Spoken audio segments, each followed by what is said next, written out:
In this video, we are building and giving away 100 houses. And each home is going to change a family's life. Like this family, who didn't have a house to call their own. And they have no idea we just built them one. Take off your blindfolds and turn around. Behind you is your brand new home. Oh, I was not expecting that reaction. She is freaking out. I always want them to have a bunk bed. I'm a dream come true. And this is just the first of 100 houses we're giving away. First? Now, I'm pretty sure, it's guaranteed at this point that there's going to be an influx of predominantly black people on X, Instagram, TikTok, and virtually every other social media platform that's going to, once again, trying to accuse MrBeast of being a racist white savior that just wants praise and clout. Just like the last time when he went to another African village, I'm not sure what it was called. I think it was Kenya, or I think it was in Kenya, but I'm not sure where, and build 100 wells for a village people to have clean, easy access to water.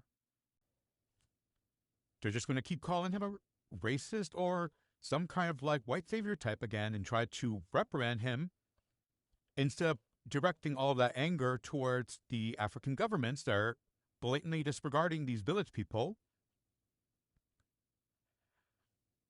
And it's just the performative activism, the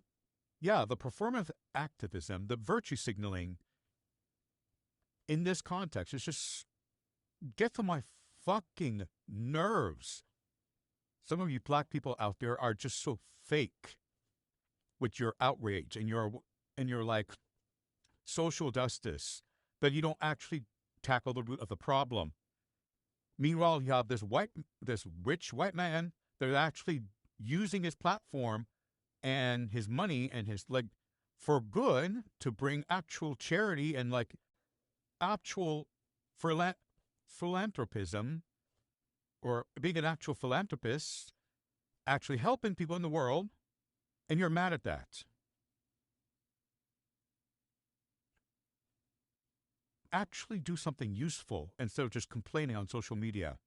Go join those charities. Go build a charity for yourselves. Actually do something instead of just yapping online. Because this activism in and of itself doesn't actually solve the problem. Actions need to be taken.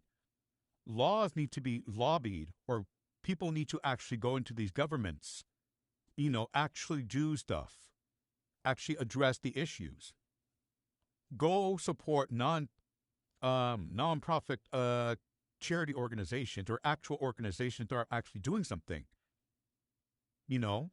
instead of just yapping online, thinking that you've done something. I'm not sitting here complaining about social issues and then just for the sake of it, just to make myself look good. I'm not going to sit there and complain when someone's actually using their platform for good. But y'all are, because you're more concerned about the image of Africa that actually needs support of people thinking Africa is this super desolate, developing country, because unfortunately the reality is that Africa to this day is still a developing country. Yes, there are parts of Africa that are affluent. Every other country has a wealthy, affluent areas that exists, but it doesn't change that overall the GDP of Africa is considerably low compared to the rest of the world. It is a developing country in the majority of the continent. That is what it is. And it's not particularly shameful to admit that, but you're trying to literally shame somebody who's actually trying to make Africa a better place and actually trying to help people when their own government is not doing enough to help people. You're not even going to address the blatant corruption in a lot of these African countries. in their governments. But you're going to shame this white man that's using his actual wealth and influence to help people. Y'all are hopeless. Get a grip.